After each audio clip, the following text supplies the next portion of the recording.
Right, yeah, I had a no show at work, and basically I just needed a distraction, so I thought I'd show you like how to work out every single note across this scary fretboard with one easy to remember shape. First of all, don't get one of those little sheet things with like all of the letters and sharps and flats and stuff. It just hurts your brain looking at that, and I don't think anyone really learns like that. What we want to do is just learn where the natural notes are, so A, B, C, D, E, F, G. So for example, if you know where the note A is, then you know where the note A sharp is because it's +1. And if you know where A is, you know where A flat is -1. Right, so let's start off with everybody's favourite, G chord. Now you'll never guess what the third fret on the thickest string is. It's a G.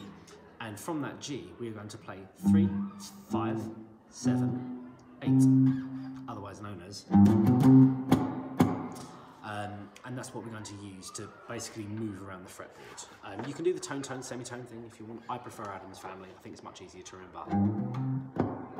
And so that will give you the notes G, A, B, and C, as in 3, 5, 7, 8, G, A, B, C.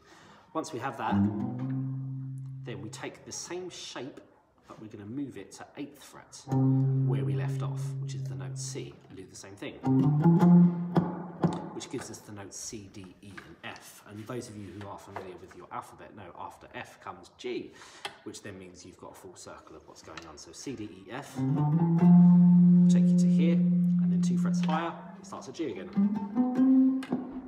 Yeah. 12th fret is exactly an octave higher than the open string. So if this is E, this is E. What's interesting is with the fret markers, go back to the note G, 3rd fret. If we go to, this is where the 2 dots would be. Obviously I've got weird inlays, but 12th fret is here. Now the dots after 12th fret, G, G. 5th fret is going to be A, that'll be A, B, C. So when you need to really go to 12th fret and you're good.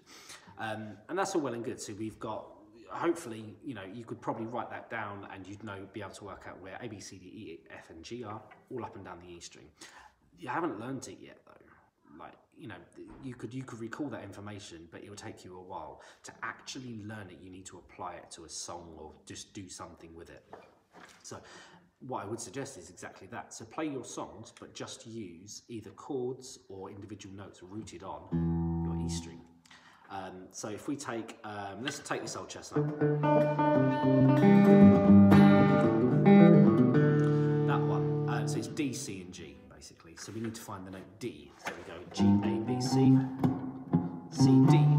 There it is. So that's the note D. So 10th fret, make a power chord, make a bar chord. Couldn't care less. Whatever makes you happy. So we've got D. Then we need to get the note C. So if we go back here, G, A, B, C. There we go. So we've got D, C, and then G, G. And you can do this with power chords, as I say.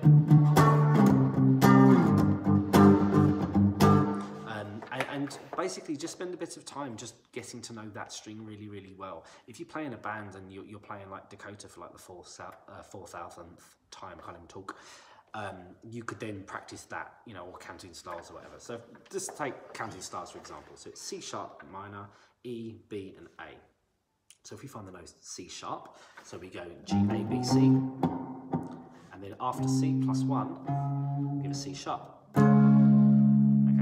To find the note E, so G, A, B, C, then C, D, E, there it is, E, 12th fret, so we've got C sharp minor, E, the next chords are B and A, so we go G, A, B, there it is, and A will be there, so C sharp minor, E, B,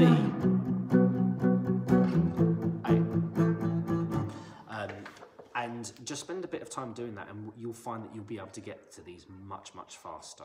The E string is probably the most important one to learn, I would say, because most of our scales, if you play them correctly, are all rooted from the E string. Also, you've got 2 E strings, so you're already a third of the way there if you've got 1 string down, so that's a win. What I would do is if you don't know your E string, stop here, and get to know that before you continue. If you do know it and you need to fill in some more of the dustier areas, then keep watching, I will get there. So now, doing the notes on the A string. Let's start off with a C chord. You'll never guess what's 3rd fret. On the A string, it's the note C. And we know this shape because we've done it before, 3, 5, 7, 8. There it is, and that's C, D, E, F. And then I said, 2 frets higher than F is G. There we go, there's our G. Do exactly the same thing. With your E and your A strings, that's where most of your movable shapes are. By movable, I mean either full-on bar chords or just everybody's favourite power chords. Now, that leaves us with the D, the B, the D, the G and the B strings. The D and the G are dead easy. All you do is find a note on your E string, say A, go 2 frets towards the ground, and so 2 strings towards the ground and 2 frets higher, and that will give you the same note, just an octave higher. So if that's A, that's A. If that's B, that's B. That's G, that's G, and so on like that. So then you're unpacking this. So it's a bit like, you don't learn your 159 times table. You learn how to work this stuff out if you need to, and then if you do, you'll end up remembering it, and if you don't, then you didn't need to remember it anyway. So yeah. Anyway, so that gives us our E strings, A string, and D string. When it comes to the G, it's exactly the same principle, but we just do this from the A string. So if we go back to the note C, so on the 5th string here, go 2 strings towards the ground, 2 frets higher, and it's the same pitch. Oh, sorry, the same note. And then you've got all of those notes there. Finally, with the B string. So with the B string, I would say probably do this from the A string, because A is only 2 frets away. So if we're playing 3rd fret on the A string, it's going to be 1st fret on the B string, so you just take 2 away. So that was C, D, E, F, G, A, B, B, C. And in terms of playing, actually running through the D, G and B strings, you can use chords if you know them, using movable shapes, but I mean, chords based on the G, like the 3rd string, it's unlikely that you're going to know many shapes which you may be able to use quickly. If you're up on your cage system, then you're fine, but you'd probably know all of this if you were. So if we take, for example, let's do Counting Stars again, and we're going to do this on the D string. So what you can do is just single notes. So find the note C sharp. So where do we find it? Well, there's 1 here, 9th fret, ooh, and then so we just go 2 frets higher, so it'll be 11th fret. That's C sharp minor. Then E is going to be, once again, 2 frets. So it's 12th fret, but 2 frets higher than that here, which gives us 14. Then you find the note B. Yeah, and then you just apply the same thing. So find your C sharp here. And if you can, try and play along to the song without stopping. So C sharp on the B string, and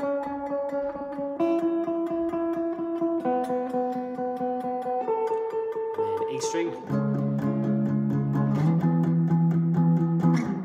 and then I think A string,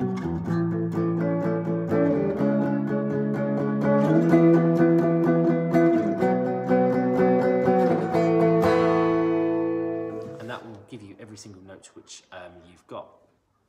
One final thing, if you want to, is you take like a little, say like if you're jamming over a backing track or you're just playing over whatever. I'm going to say in A minor, so have a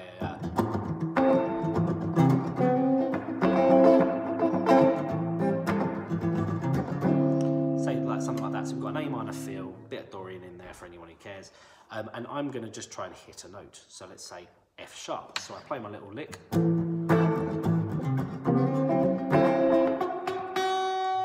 Sharp there.